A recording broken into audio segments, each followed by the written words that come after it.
আমাদের প্রথম প্রশ্নের জন্য ফারুক ভাই, এই প্রশ্নটা আপনার জন্য একটু অপ্রিয় হতে পারে, কিন্তু আমরা প্রথমেই আপনার কাছে যেতে চাই। আজকে অনেক ধরনের অপ্রিয় প্রশ্নের নিয়েই আপনার কাছে আসবো। এক হচ্ছে যে আপনার বিসিবির অ্যাকাউন্টে যে টাকা ছিল সে টাকা ট্রান্সফার করা নিয়ে একটি কথা হয়েছে। আপনি ব্যাখ্যা দিয়েছেন যে আপনি আসলে গ্রিন এবং ইয়েলো ব্যাংকে টাকা রাখতে চেয়েছেন, কিন্তু কথা হচ্ছে যে এই 250 কোটি টাকা বা 250 কোটি টাকার একটু কম, এই টাকা আসলে বোর্ডের সিদ্ধান্তে ট্রান্সফার করা হয়নি। এটি নিয়ে অনেক আলোচনা আছে। আপনি এটি নিয়ে কোনো কিছু বলবেন কিনা? এটিকে আপনি একক কৃতিত্বে, একক সিদ্ধান্তে, এককভাবেই, আসলে ভালো হোক খারাপ হোক, আপনি এটি করলেন কিনা?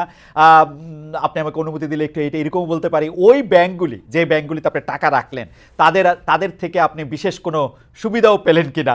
যদি ওই প্রশ্নটি করতে আমার একটু অস্বস্তি হচ্ছে, তারপরও ফারুক ভাই আপনি বলি আমি এটা করলাম, আপনি নিশ্চয়ই এই ব্যাপারটা আমাদেরকে একটু বললেন যে টাকা ট্রান্সফার আপনি একক সিদ্ধান্তে করলেন কিনা। দুই হচ্ছে এই টাকা ট্রান্সফার করে আপনি কোনো বিশেষ সুবিধা পেলেন কিনা ফারুক ভাই? আমি 21 তারিখে দায়িত্বভার গ্রহণ করি। আপনারা জানেন যে আমাদের তখন দেশের অনেকগুলো ব্যাংক রেড জোন, আমরা জানি যে ব্যাংক খালি হয়ে গেছে বিগত গভর্নমেন্টের কাছ থেকে। প্রায় অনেক ব্যাংকে টাকা নেই। ওই দুশ্চিন্তা থেকে আমরা প্রথম থেকেই, জিনিসটা আমার মাথায় এসছে প্রথম, কিন্তু এর মাঝখানে আমাদের আরো ডিরেক্টররা সতর্ক করেছে যে আসলে বাংলাদেশ ব্যাংকের রেটিং এসছে, এখানে টাকা নেই, এখান থেকে সরাতে হবে, দিতে হবে। সেখানে কিন্তু ওই কথাটা আর টিকে না যে আপনি একক সিদ্ধান্ত হয়েছে।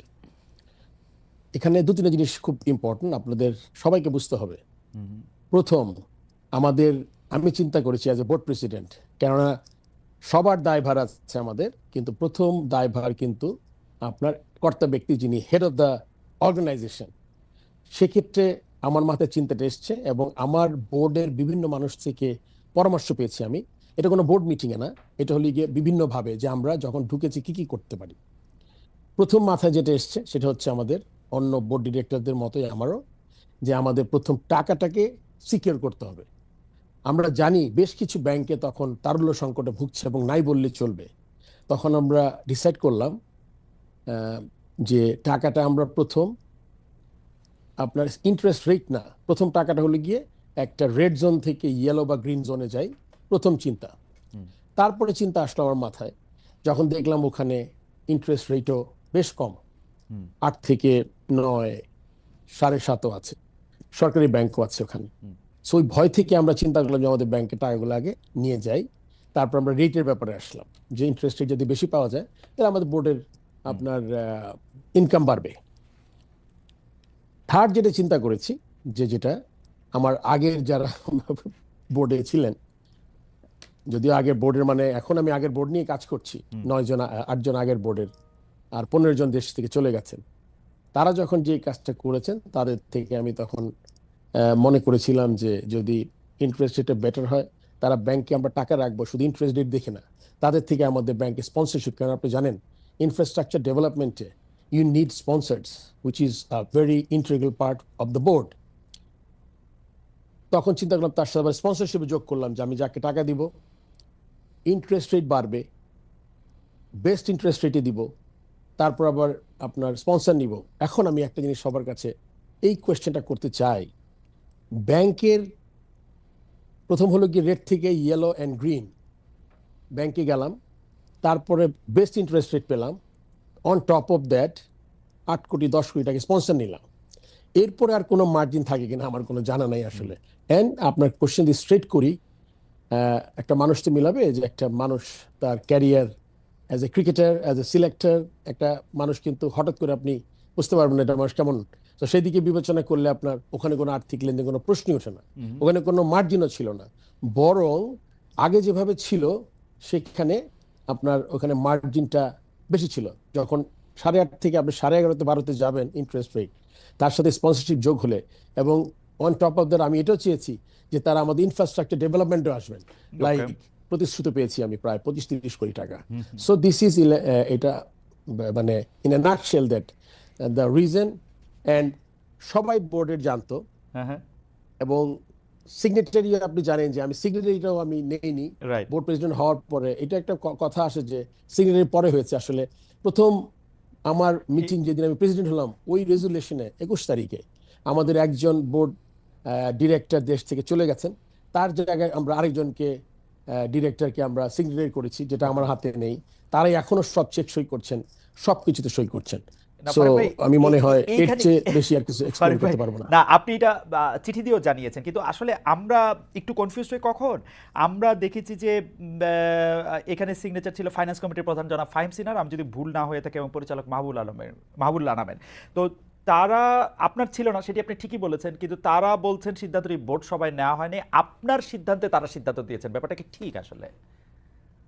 আহ, এরকম করে বোর্ড সভায় যে নিতে হবে, জিনিসটা আসলে এরকম না।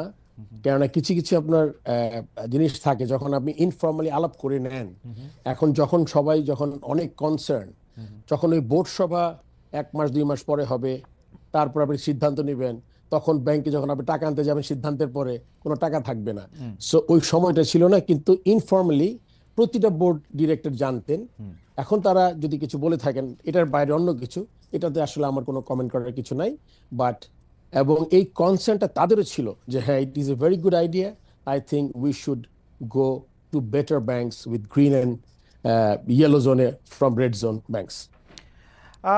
এই ব্যাপারে আপনার কাছ থেকে একটু জানতে চাই যে অক্টোবরে ইলেকশন আছে বিসিবির, সেই ইলেকশনের সময় এই যে ডিরেক্টর, মানে আপনি আগেই বলেছেন যে গত বোর্ডের ডিরেক্টরদের নিয়ে আপনি কাজ করতেছেন, তো এই ইলেকশনের সামনে রেখে কি একটা গ্রুপ আরেকটা গ্রুপ ঘরের ভিতরে নানা ধরনের মশারি এরকম তৈরি হইতেছে কিনা ফারুক ভাই? বা আপনিও আসলে যেহেতু, মানে আমরা জানি, যদ্দূর জানি আর কি, আপনি নিজেও আসলে এই ইলেকশনে প্রতিদ্বন্দ্বিতা করবেন হয়তো, তো সেইটা একটা প্রভাব বিস্তার করতেছে কিনা গ্রুপ? আসলে মহিউদ্দিন, আপনি যদি দেখেন এই বোর্ডটা কি, এই বোর্ডটা হলো গিয়ে এখানে মাত্র আউট অফ 25 ডিরেক্টরস, আমি অ্যাজ এ বোর্ড প্রেসিডেন্ট, আমার সাথে নাজমুল আবিদিন ফাহিম বলে একজন আছেন, জি। যারা সিলেক্টেড হয়েছেন এনএসসি থেকে। এছাড়া কিন্তু এটা কিন্তু আগের বোর্ডই। কিন্তু এখানে একটা জিনিস উল্লেখ করা খুব প্রয়োজন। আগের বোর্ড মিনিং যে বোর্ডটা 3 বছর আগে হয়েছে, সেই বোর্ডের সব সদস্য, সব এমপ্লয়ি, আমার 160 এর মতো এমপ্লয়ি আছে, 200 ওভারঅল, বোধ 200 কত এমপ্লয়ি আছে, এরা সব আগের বোর্ডের। নতুন আমি যখন ঢুকেছি, আমাদের এখানে আসলে এই আচরণবিধি, চাকরিবিধি, এইচআর পলিসি খুব স্ট্রং না। যেভাবে আগে রিক্রুটমেন্ট হতো, সেই রিক্রুটমেন্টে আমি যে বোর্ডে ঢুকে খুব মানুষ নিতে পেরেছি এটাও না। কোনো নতুন মানুষ খুব বেশি হাতে গোনা 3 থেকে 4 জন 8 মাসে হয়তো বা অ্যাপয়েন্টমেন্ট পেয়েছে। সো বোর্ড যদি আপনার পুরোটা আগেরই হয়, আমি এটা পাশে রাখছি যে সে কি, আপনি জানেন তো, আগের বোর্ড মানে যারা চলে গেছেন তাদের সাথে যারা কাজ করেছেন, যারা দেশ ত্যাগ করেননি, সো তাদের সাথে কিন্তু আমি কাজ করছি। আপনি যদি বলেন যে গ্রুপ, আমি কিন্তু একটা গ্রুপ, মানে ইনফ্যাক্ট আমার সাথে আরেকজন আছেন, আমাদের 2 জন কিন্তু নতুন, আর the whole set up is the same.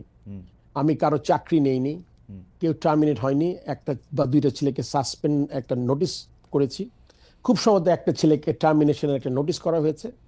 এটাতে একটা পিরিয়ড থাকে 3-4 মাসের। সো আপনি যদি মনে করেন যে এসেই সবাইকে 30-40 জনকে চাকরি টার্মিনেট করেছি, সাসপেন্ড করেছি, এরকম কিছু করি নাই। কেননা এটা একটু সময় নিয়ে বলছি, তার কারণ হচ্ছে গিয়ে আপনি যেই সেট আপে আসবেন, ওই সেট আপে কিন্তু ক্রিকেট বোর্ডের কাজ কিন্তু বন্ধ থাকতে পারবে না। আপনি ঘুম থেকে উঠবেন, আমি যখন ক্রিকেট বোর্ডে আসি, আমরা পাকিস্তানকে 2 টেস্ট হারিয়ে দেশে এসেছি, ইন্ডিয়া এসছে, সাউথ আফ্রিকা এসছে, আন্ডার-19 ইউএই এসছে, সাউথ আফ্রিকান একটা এজ গ্রুপের টিম এসছে, মহিলা world cup was a big challenge. যে চ্যালেঞ্জটা আমরা ঢাকায় হওয়ার কথা ছিল, আপনি জানেন, সেই মহিলা ওয়ার্ল্ড কাপকে আমরা আইসিসির সাথে নেগোশিয়েট করে আমরা কো পার্টনার খুঁজেছি, অ্যান্ড অনেক ইন্টারেস্টেড ছিল। আপনি জানেন আমরা হোস্টিং রাইট ছাড়িনি, হোস্টিং রাইট না ছেড়ে আমরা ইউএইর সাথে আমরা হোস্টিং রাইটের যে টাকাটা আমরা শেয়ার করেছি, বুয়েতে গেছে, এটা কিন্তু পুরোটা চলে যেতে পারতো। এটা একটা আমার কূটনীতি ছিল। আমি মিটিং করেছি গিয়া ইউএইতে, তারপরে আমার সিইও বোধহয় যোগাযোগ করেছিল যে আমরা স্টিল করতে চাই। সো ওইটা করেছি আমরা। সো যখন আপনি এসব ব্যাপারগুলো মাথায় রাখতে হবে আপনার, আপনি কোনো কিছু কিন্তু হ্যাম্পার করতে পারবেন না। এমন হতো যে আমি 6 মাস সব কাজ বন্ধ রেখে লেটস স্টার্ট ফ্রেশ, ওই সুযোগটা আমার ছিল না কখনোই। তো সব কিছু কন্টিনিউ করে আমি মনে করেন এর মধ্যে বিগ চ্যালেঞ্জ বিপিএল, আপনি জানেন যে ফ্র্যাঞ্চাইজি লিগ, যেখানে প্লেয়াররা একটা ভালো টাকা পায়। সো আমি কিন্তু আমার সব কিছু করতে চেয়েছি যা আগের মতো করেছি। এবং তখন সাহায্য 25 থেকে 8-9 জন, আমার সহ 10 জন। এবং এরাও যে মানে খুব অ্যাক্টিভ ছিল এটা আমি বলবো না আসলে। আহ, আমি ওই যে বোর্ডের বিষয়ে বা খেলার মাঠের খেলার বিষয়ে আবার একটু আসবো ফারুক ভাই আপনার কাছে। আরেকটি বিষয়, যে বিষয়টি আপনার বিরুদ্ধে একটা বড় অভিযোগ, এই অভিযোগটা তুলছেন সাংবাদিক জুলকারনাইন সায়ের, আরও অনেকে, যে কোনো একজন জনাব এস এম রানা, যিনি একজন অভিযুক্ত, তাকে আসলে বিসিবির অফিসিয়াল হিসেবে দেখিয়ে 2 রাত রাখা হয়েছে, যার খরচ গ্রহণ করছে বাংলাদেশ ক্রিকেট বোর্ড, একই ব্যক্তির বিমানের টিকিটও দিছে বিসিবি। এবং এই জনাব এস এম রানা তিনি অভিযুক্ত এবং একজন পলাতক, একজন আপনার সাথে এক ধরনের সখ্য আছে তার। এবং কেউ কেউ বলছেন আপনি যেহেতু নারায়ণগঞ্জে ব্যবসা করেন অনেকদিন আগের থেকে, আপনার সাথে সখ্য আছে আওয়ামী লীগের সাবেক সংসদ সদস্য জনাব শামীম ওসমানের, তার আত্মীয় স্বজনের। এবং এই এস এম রানার ব্যাপারটা যদি একটু বলতেন ফারুক ভাই। আসলে খালেদ, এস এম রানার ব্যাপারটা বলতে হবে এভাবে। আপনি একটু আগে উল্লেখ করেছেন নারায়ণগঞ্জের। জি। আমি নারায়ণগঞ্জে, আপনি জানেন যে আমার বাবার ব্যবসা সব নারায়ণগঞ্জে। আমার বাবা পাটের ব্যবসা করতো। এই এস এম রানা ছেলেটা আসলে, তার শীতলক্ষা বলে একটা ক্লাব আছে, সে নারায়ণগঞ্জ ডিএস এর সদস্য ছিল। সে নারায়ণগঞ্জ ক্লাবের ভাইস প্রেসিডেন্ট ছিল। আমার বাবা যেহেতু পাটের ব্যবসা করতেন, আমাদের শীতলক্ষাতে বেশ কিছু জমি ছিল, যখন গোডাউন ছিল পাটের। শীতলক্ষা থেকে এই রানা শীতলক্ষা উভয় পরিচয় হয়ে সে আমার জমিটা বেচাকেনাতে হেল্প করেছে তখন। So okay. আপনি এটার একটা, তার সাথে আমার পরিচয়ের কথা বললাম, এবং ডে বাই ডে ও টিম চালাতো, নিজে ক্রিকেটার ছিল, এভাবে পরিচয়। এখন শামীম ওসমানের সাথে নারায়ণগঞ্জের এমপি ছিলেন সে, তার সাথে আমি ফর্মার ক্যাপ্টেন, চিফ সিলেক্টর, আমি নারায়ণগঞ্জ ক্লাবের মেম্বার, তার সাথে যে আমার কখনো দেখা হয়নি এটা বললে তো ভুল কথা হবে। আমি তাকে দেখেছি, কিন্তু আপনার সখ্যতা, তার সাথে সম্পর্ক, এগুলো কখনোই ছিল না। আর আমার জানা মতে রানার কোনো পলিটিক্যাল অ্যাফিলিয়েশন নাই। ওকে। সে কোনো দলের সদস্য না, কোনো কাউন্সিলর না, আমার জানা মতে। তারপর আপনি বলেছেন আমার সাথে সে গেছে। এখন আমি আপনাকে যে কথা এইভাবে বলি, রানা কিন্তু আমার সাথে আরেকটা জায়গায় গেছে। সে সিলেটে গেছে বিপিএল এ। ওই ছবিও কিছু হয়তো আপনি দেখতে পেয়েছেন বা সংবাদ মাধ্যমে আমি ঢাকায় দেখেছি। সিলেটে কিন্তু তার কোনো বিল নেই। চিটংয়ের ব্যাপারে এটা আসলে কোনো ভুল হয়েছে, আই এম শিওর, বিকজ আমার এরকম পরিচিত, কারণ সে তো কোনো কমিটিতে নাই। যদি সে ক্রিকেট কমিটিতে থাকে বা কোনো কমিটিতে থাকে, তাহলে কিন্তু সে প্রেসিডেন্টের সাথে সফর সঙ্গী হতেই পারে। যেমন আমি টেস্ট খেলতে দেখতে যাব, আমার লজিস্টিক্স, আমার এক্সিকিউটিভ, আমার ডিরেক্টরদের যেতে পারবেই, সে এরকম যেতে পারে, কিন্তু সে কিন্তু কমিটি না। সে আমার সাথে গেছে খেলা দেখতে। অ্যান্ড ওই 2 রাত অ্যান্ড প্লেনের ভাড়া, এটা আমার চেক করতে হবে। বাট যদি এটা হয়েও থাকে, ইট ওয়াজ জাস্ট এ মিস্টেক। কেননা তাহলে হতো কি, এর মধ্যে তো আপনাকে বললাম অনেকগুলো খেলা হয়েছে, বিপিএল এর খেলা 3-4টা ভেন্যুতে হয়েছে, 3টা ভেন্যুতে হয়েছে। তারপরে আপনার যেটা কথা এসছে, আমার মনে হয় এটা সাউথ আফ্রিকার কোনো ম্যাচের হবে, কিন্তু তার আগে কিন্তু বিপিএল এর খেলা সে দেখতে গিয়ে তারপরে আপনার ওই ওই বিলটা হয়তো মিসপ্লেসড হয়েছে। তো ওইটা যদি এরকম হয়, তাহলে ওইটা যদি মিস্টেক হয়, তাহলে ডেফিনেটলি মানে if Rana is not around, then আমার পাশে দিতে হবে। না, ইন্টারেস্টিং ব্যাপার হচ্ছে যে আপনি মানে আপনার সাথে সংশ্লিষ্টতা জনাব রানার সাথে বলে এরকম করা হচ্ছে যে আপনি আসলে তাকে দেশ থেকে চলে যেতে বা অন্যভাবে সাহায্য করতেছেন বা অন্যভাবে কি স্টেপ কিছু নিতেছেন। এই টাকা বা 2 রাত 1 রাত থাকাটাই আসলে মুখ্য ব্যাপার না, তাকে আপনি মানে উনি আইনের চোখে ধুলা দিচ্ছেন। অভিযোগটা হচ্ছে আপনি তাতে সাহায্য করছেন বড় একটা চেয়ারে বসে। এটা এটা যদি কেউ প্রমাণ করতে পারে হ্যাঁ। আমি কাউকে একটা ফোন করেছি রানার ব্যাপারে, তাহলে কিন্তু আমাদের আলোচনাটা অন্যরকম হবে।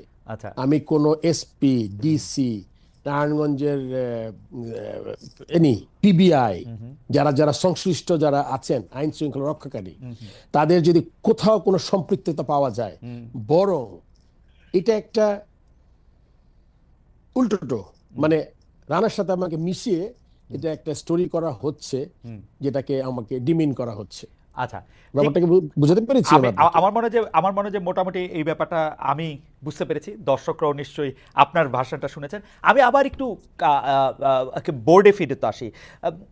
কেউ কেউ একটা কথা বলতেছে, নামটা আমি না বললাম, কিন্তু কথাটা হচ্ছে অনেকটা এরকম, আগে যেমন বোর্ড মানে ছিল হচ্ছে আবাহনীর একটু দাপট, চোখ রাঙানো, এখন দাপটটা হয়ে গেছে মোহামেডানের, এবং এই চোখ রাঙানোটা নানা জায়গায় মানে এটা সংক্রামিত হচ্ছে। আপনি আসলে এই ব্যাপারটা নিয়ে অনেক কিছু করতে পারতেছেন না, মানে আসলেই কি এখন আগে যেমন বোর্ড বলতে আবাহনী, আমি খুলেই বলি, বোর্ড বলতেই আবাহনী, বোর্ড বলতেই বেক্সিমকো, বোর্ড বলতেই পাপন ভাই, যদিও উনি প্রেসিডেন্ট ছিলেন, বোর্ড বলতেই সালমান এফ রহমান, এরকম ছিল। এখন কি এইটা আবার উল্টায় গিয়ে এটা আবার মোহামেডানের কাছে চলে গেছে অন্যায়ভাবে? আপনি এটাকে কেমন ভাবে দেখেন ফারুক ভাই? এটা আমার মনে হয় আসলে কিছু কোয়েশ্চেন অ্যান্সার করতে হয় কি, হ্যাঁ। আমরা খুব তাড়াতাড়ি কনক্লুশনে চলে আসি। আচ্ছা। মোহামেডান যে আলাদা কোনো আমার থেকে ফেভার পাবে এটার সম্ভাবনা কম। আপনি বলেছেন যে আরেকটা কি তৈরি হচ্ছে নাকি। আমি আমার ব্যাপারটাকে ক্লিয়ার করে নিই। মোহামেডান ক্লাবের আমি কখনো কোনো অফিসিয়াল ছিলাম না, আমি কখনো খেলিনি, আমি কোনো ক্যাপ্টেন ছিলাম না, আমি মোহামেডান ক্লাবের কাউন্সিলর চাই না। আপনি একটু আগে ইলেকশনের কথা বলেছিলেন, সেটার কোনো সম্পর্ক নাই। তো আমার কাছ থেকে কোনো এক্সট্রা বেনিফিট পাওয়ার কোনো সম্ভাবনা নাই। চাপ দিয়া, আর আমরা চাপ খুব দিয়া, তাড়াতাড়ি চাপ দিয়া, খুব খুব চাপ খুব দিয়া, তাড়াতাড়ি কনক্লুশনে, চাপ আমি বুঝতে দিয়া, পারছি আপনার কথা, খুব তাড়াতাড়ি আপনাকে চাপ আমরা দিয়া। কনক্লুশনে এসে যাই। এখন জি, না না না, এই বিষয়ে অনেকগুলো কথা আসবে, জি, আমি বলছি আস্তে আস্তে। জি। আপনার বুঝতে হবে বাংলাদেশ ক্রিকেটের হিস্ট্রিতে কোনো ধরনের চাপে কোনো প্লেয়ার, কোনো tournament, right from premier league to third division, একটা খেলা একদিনের জন্য পিছায় নাই। প্রত্যেকটা খেলা অন টাইম। আপনি জেনে খুশি হবেন, আজকে ফাইনালের মতো ম্যাচ হলো, মোহন আবাহনী খেলা হয়েছে, আবাহনী চ্যাম্পিয়ন হয়েছে, মোহন রানার্স আপ হয়েছে। আমার কাছে চাপের কথা যদি বলেন, আমার ক্যারেক্টারের সাথে চাপটা আসলে যায় না। কেন যায় না আপনাকে আমি বলে দিচ্ছি খুব সুন্দর করে। 2016 সনে একটা পার্টিকুলার যখন আপনার চিন্তা করেছিল বোর্ড, 2 টায়ার সিলেকশন প্যানেল, আমি বলেছিলাম এতে করে ইনস্টিটিউশন ধ্বংস হবে। কেননা সিলেকশন কমিটির চেয়ারম্যান খালেদ মহিউদ্দিন হবে না ফারুক আহমেদ হবে, এটা কিন্তু ইম্পর্টেন্ট না। ইম্পর্টেন্ট কি, সিলেকশন কমিটির চেয়ারম্যান পদটা। আপনারা যখন 2 টায়ার করবেন, তখন সিলেকশন কমিটিটা হয়ে যাবে হলো অ্যাকাউন্টেবিলিটি কমে যাবে। আপনি যখন টিম খারাপ খেলবে, তখন আপনি খুঁজে পাবেন না কে দায়ী। ভালো খেলবে যারা বস, তারা সামনে এসে দাঁড়াবে। সো চাপের কথা আমার কাছে হবে না, বিকজ ক্রিকেট বোর্ডে বিরাট সম্মানের জায়গা, আল্লাহ আমাকে একটা এত ভালো জায়গায় বসিয়েছেন যাতে আমি দেশের জন্য কিছু কাজ করতে পারি, যেটা আমি সবসময় চাই। এছাড়া আমার কোনো ব্যক্তিগত এজেন্ডা নাই ক্রিকেট বোর্ডে। অনেকের অনেক ধরনের এজেন্ডা থাকে। ছোটবেলা থেকে ন্যাশনাল টিমে খেলেছি, খুব তাড়াতাড়ি ক্যাপ্টেন হয়েছি, press was with me, camera was with me all along. ভালো খেলি খারাপ খেলি, লাইমলাইট দিয়েছিলাম।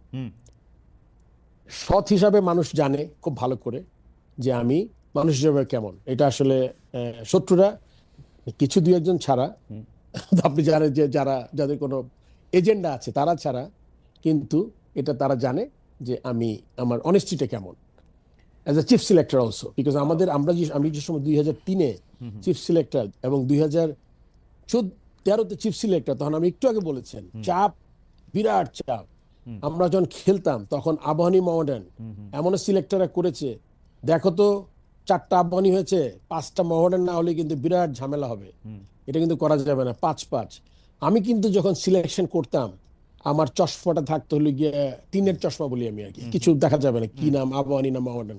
সবার আগে দেশ, তারপরে ক্রিকেট দল, তারপর আমার কোন জায়গায় কাকে দরকার। সো চাপে আমার যেটা একটু আগে বললাম, যদি এজেন্ট আমার থাকে, যদি শুধুমাত্র হয় ক্রিকেট বোর্ডের প্রেসিডেন্ট থাকবো আর আমার কোনো বেনিফিট নাই, তাহলে তো এখানে চাপের কোনো কোয়েশ্চেন আসে না। কেননা আপনি জানেন আমি কিন্তু আপরাইজিং এর পরে 8 তারিখ গভর্নমেন্ট ফর্ম হওয়ার পরে আমি কিন্তু বোর্ডের প্রেসিডেন্ট হয়েছিল গিয়ে কত 13 দিনের মধ্যে 21 তারিখের মধ্যে। সো ওকে, এমন না যে খুব এইম ছিল যে আমি বোর্ডের প্রেসিডেন্ট হব একদিন। আমাকে খুঁজে বের করা হয়েছে যে কে এই কাজটা করতে ফারুক পারে। ভাই এর আপনার, সাথে ফারুক ভাই আমি একটু বলি, আপনার এই অবস্থান, এই দৃঢ় অবস্থান আমরা সবসময় দেখে আসছি। আপনি যখন ক্রিকেট টিমের ক্যাপ্টেন তখন থেকে শুরু করে আপনি যখন সিলেক্টর, আপনি 2003-এ 13-তে আপনি এমন অনেক প্লেয়ার নিয়েছেন যেই প্লেয়ার নেয়ার জন্য আপনাকে আসলে অনেক জায়গায় অনেক কথা শুনতে হয়েছে, বোর্ড আপনার পক্ষে বিপক্ষে দাঁড়িয়েছে। ক্লাবের কথা তো বাদই দিলাম, আপনি আসার পরে মোহামেডান আবাহনীকে এইটা আমরা ভুলেই গেছিলাম, কারণ আপনি আসলে সেকেন্ড ডিভিশনে প্লেয়ারও নিছেন জাতীয় দলে, মানে সেকেন্ড ডিভিশন বলে তো কিছু নাই, মানে দ্বিতীয় স্তরে। কিন্তু প্রশ্ন হলো, আপনি খেয়াল করে দেখেন ফারুক ভাই, তাওহিদ হৃদয়ের ঘটনাটা নিয়ে যেটা হইল, এইটা কোনোদিন এটা সম্ভব? মানে ওর একটা 2 ম্যাচ সাসপেনশন হয়েছে, পরে আবার এটার 1 ম্যাচ হয়েছে, পরে আবার এটার মধ্যে এটা বাড়ছে, পরে এটা আবার কমছে, একজন এলিট আম্পায়ার তাকে এটার মধ্যে থেকে এটা চলে যেতে হয়েছে। তামিম ইকবাল যেটা করছেন, প্রথম আলোতে এটাকে লেখা হয়েছে মব জাস্টিস, মানে তামিম ওইখানে গিয়া মানে তার শাস্তি বোধহয় কমায় আনছে না বাড়ায় আনছে, আমি জানি না। এইটা এরকম আসছে যে তামিম ইকবাল নাকি আপনার সাথেও আর্গু করছে, মানে আমি ঠিক জানি না। কিন্তু ফ্যাক্ট রিমেইনস, যেই ফারুক ভাইকে আমরা চিনতাম বোর্ড প্রেসিডেন্ট ফারুক ভাই, সেরকম ফারুক ভাই না। এইটার একটা এটা হলো যে আপনি আগের সভাপতির মতো আপনিও এইসব নেতিবাচক কর্মকাণ্ডের বিরুদ্ধে আপনি শক্ত হইতে পারেন না। এইটা মানে ইজ ইট ট্রু ফারুক ভাই? এবং তাহিদের ব্যাপারটা এটা যদি কি একটু বলতেন যে মানে এটা কি কি মানে আচ্ছা মানে এটা তো আচ্ছা এখানে এখানে একটা জিনিস আমরা সব সময় মানে আমাদের অ্যাডভান্টেজে আমরা জিনিসগুলো কাজে লাগাই। কিরকম? আপনি যখন বলেন যে একক সিদ্ধান্তে টাকা সরিয়েছি, এটা একরকম হয়ে গেল। আবার আপনি এখন যখন বলছেন যে তাহিদের ব্যাপারটা আবার আমার কাঁধেই আসলো, কিন্তু এটা কিন্তু আপনার বুঝতে হবে তাহিদের ব্যাপারটা একটা আম্পায়ার্স কমিটি আছে, আম্পায়ার্স এর একজন চেয়ারম্যান আছে, তার সাথে একটা টেকনিক্যাল কমিটি আছে। এখন আপনি যদি মনে করেন সবই করবে হলে গিয়ে সরকার প্রধান, যেটা আগে দেখতাম আমরা ফ্যাসিস্টদের সময়ে, সবকিছু তার, সে করবে। আমি তো এটা চেষ্টা করছি যার যার কাছ থেকে দায়িত্বটা তাকে দিয়ে দেওয়ার। আমি যখন জিম্বাবুয়েতে আইসিসির মিটিং করছি তখন ওই পার্টিকুলার ঘটনাটা ঘটে, তখন একটা ডিসিশন হয়ে গেছে যে ডিসিশনটা, তারপর ডিসিশনটা 2টা জায়গায় হয়তো একটা হচ্ছে ডিমেরিটস পয়েন্ট। তারপর আবার এখানে আপনি জানেন যে চাপের থেকে সবসময় একটা জিনিস খুব ভালো কাজ করে, সেটা হলো গিয়ে আপনি একটা ইয়াংস্টার, তাই সে যদি জীবনে, আমি কাউকে ডিফেন্ড করছি না, আমি আমাকেও ডিফেন্ড করছি না, আমি প্রথম কথা হলো গিয়ে যে এই কাজটা আমার কোনোভাবেই না। তবে হ্যাঁ, যদি আপনি আমাকে জিজ্ঞেস করেন বোর্ড প্রেসিডেন্ট হিসাবে যখন আপনার কাঁধে আসবে তখন আপনি কি করবেন, সেই কথাটা আমি অ্যান্সার করছি। আমি যখন বিদেশ থেকে আসলাম তখন একটা বোর্ড, তখন তাহিদের ব্যাপারটা 2 ডিমেরিটস পয়েন্টস হয়ে গেছে 7-এর মতো, যেটাতে 2 ম্যাচ সাসপেন্ড হয়। এখন তো আসলে আমি অনেক আগে এই নিয়ম কারণ ক্যাপ্টেন ছিলাম, পড়তাম, এখন আমি পড়ি না। তখন মনে করেন বোর্ডে আসলো তো টেকনিক্যাল কমিটির ব্যাপার। বোর্ডে যখন আলোচনা করা হলো তাহিদ হৃদয় ন্যাশনাল প্লেয়ার, তার বয়স কম, প্রথমবার এর আগে সাসপেন্ড হয়েছে কিনা বলা হলো, যার কখনো সাসপেন্ড হয়নি, এটা অ্যাপ্লিকেশন করেছে। এটা কিন্তু আমার পুরোপুরি ব্যক্তিগত মত, আমি কিন্তু বোর্ড প্রেসিডেন্ট হিসেবে বলছি না। আমি বলছি, আমি ধরেন একজন প্লেয়ার, আমি তখন চিন্তা করতাম যে এ যদি এতগুলো কারণ থাকে তার, তাহলে কিন্তু যদি চিন্তা করতে পারে কোনো নিয়মের মধ্যে থেকে, জিনিসটা তো খারাপ হবে না। সব বোর্ড ডিরেক্টর ছিলেন ওই কথাতেও, একটা জুম মিটিং মতো আমরা আলোচনা করেছি, যদি এটা আমাদের জুরিসডিকশনে না। তারপরে technical committee and umpires committee মিলে এটাকে আপনার 2 ম্যাচকে 1 ম্যাচ করেছে সাসপেনশন। সো এইটার আপনি যদি আমাকে বলেন যে আপনি former player, former captain, former হিসাবে বলেন যে এটা কি জিনিসটা ঠিক কিনা, আমি বলবো আপনার মার্সি কিন্তু এটা নিয়মের একদম বাইরে না। আপনি বাদ দেন ও আবাহনী প্লেয়ার, মোহামেডানের প্লেয়ার, এরকম না। আমার কথা হলে যদি কোনো ছেলে প্রথমবার আপনি যদি কোনো একটা দোষ করে আপনি চান, তখন কিন্তু একটা বিবেচনায়, এই বিবেচনায় কিন্তু আপনার কিছুটা হলেও আপনার দেখতে হবে। কেননা আবার বলছি, আমি মোহামেডানের সাথে কোনোভাবে সম্পৃক্ত না। আপনি বলছেন চাপের কথা, ওই চাপও আমাকে আসলে, এটা খুব বড় চাপ নেই, কারণ মাত্র তো 7 মাস হয়েছে আমার, অনেক চাপ আছে অনেক দিক থেকে, বাট এই ব্যাপারে তেমন কোনো বড় চাপ নেই। তখন বোর্ডের সবাই হয়তো চিন্তা করেছে কোনোভাবে, যেহেতু মাফ চেয়েছে, ইয়াং প্লেয়ার আর করবে না, ডিমেরিটস পয়েন্ট 7টার মধ্যে করা যায় কিনা, এই দৃষ্টিকোণ থেকে কিন্তু একটা ম্যাচ তাকে কমানো হয়েছে। আপনি দেখেন তাহিদ হৃদয় কিন্তু এখন 4টা ম্যাচ সাসপেন্ড হয়েছে। এটা কি আপনি জানেন এই নিউজটা? রাইট, জানি। সে পরের ম্যাচে সে আবার ক্রিজ ছাড়তে তার 1 মিনিট না 30 সেকেন্ডের মধ্যে দেরি হয়েছে। সে সাত ডিমেরিট সাথে 1 ডিমেরিট পয়েন্ট যোগ হয়ে 8-8 হয়ে যায় 4 ম্যাচ অটোমেটিক। এখন আর এটাতে আসলে আর কোনো কিছু হবে না, টেকনিক্যাল কমিটি আছে। আর ওই পরের যে আপনি কথাটা প্রসঙ্গটা বললেন যে সাসপেন্ড হয়েছে, মাফ হয়েছে, আবার সাসপেন্ড হয়েছে, এটা নিয়ে প্লেয়াররা আসছে, তামিম দেখা করেছে আমার সাথে, ওদের বোঝানো হয়েছে। তারপরে ওই টেকনিক্যাল কমিটি, আপনি যে ডিমেরিট যেটা আপনি আসলে এটা অনেক টেকনিক্যাল কথা, মানে সাধারণ দর্শক হয়তো বুঝতে পারবেন কি পারবেন না, আই এম শিওর, আমি সোজা করে দিচ্ছি। আপনি যেই ডিমেরিট পয়েন্ট যে 7টা পেয়েছে ওটা কিন্তু 1 বছর বলবৎ থাকবে। 1 বছরের মধ্যে তাহিদ হৃদয় যদি কোনো ধরনের সিমিলার কোনো ডিমেরিটস পয়েন্ট পায়, মনে করেন লেটস সে 1 পয়েন্ট পেলেই কিন্তু 8 থেকে হলেই কিন্তু আপনার 4টা হয়ে যায় অটোমেটিক। সো এটা এই টেকনিক্যাল কমিটি চিন্তা করেছে, এটা তো আমি টেকনিক্যাল কমিটির মেম্বার না, আমাদের তিন মেম্বার টিম আছে, তারা বলেছে এই টেকনিক্যাল কমিটির যেই ডিমেরিট পয়েন্ট 1 বছর ক্যারি করবে, ওর মধ্যে যদি সে আর কোনো মিস্টেক করে থাকে, করবে, যেটা আনফরচুনেটলি পরের ম্যাচই করেছেও, এবং অটোমেটিক সে 4 ম্যাচ সাসপেন্ড হয়ে গেছে। So this is something that.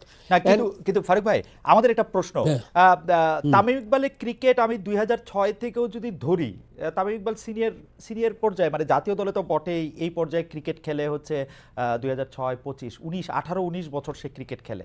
তারও 1-2 বছর আগে থেকে ক্রিকেটের সাথে তার পরিচয়, তার ভাই ক্রিকেট খেলেছে, তার বাবা ক্রিকেট সংগঠক ছিলেন, তার চাচা বাংলাদেশের ক্যাপ্টেন ছিলেন। মানে ক্রিকেট তো তার কাছে কোনো, মানে এইসব বাইলজ, মেরিটস, ডিমেরিটস, এগুলো আমাদের জন্য শক্ত হইতে পারে, তামিমের জন্য তো কোনো শক্ত না। কিন্তু আমি তো তামিমকে সংবাদ সম্মেলনে বলতে শুনলাম কোত্থেকেই 4 সাসপেনশন আসলো, কোত্থেকে কি আসলো, বা কথাই শুনলাম, এইটা উনি কেন বলতেছেন, বা এইটা কারণটা কি?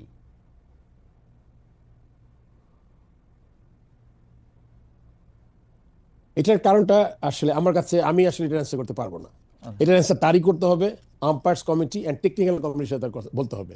আর যদি আমার করতে হয়, আমি যেটা আগে খুব মনোযোগ দিয়ে করতাম, আমার আবার সেই আইসিসির ল বুকটা হাতে নিতে হবে, ভালো করে পড়বো, সুন্দর করে বুঝিয়ে দেব এই 4 ম্যাচ কেমনে হলো, কেন হলো না হলো, এটা শুধুমাত্র আপনার তামিম যে কমেন্টটা করেছে তারই বলতে হবে আর কি। এটাতে আসলে আমি তেমন কিছু বলতে পারছি না। আমার কাছে এটা মনে হয়, এবং তাহিদ হৃদয় আমাদের একজন গুরুত্বপূর্ণ নবীন তরুণ খেলোয়াড়, তার জাতীয় দলে ক্রিকেট খেলা মাত্র 2 বছর হয়েছে, আর অনেক বছর বাকি রয়েছে।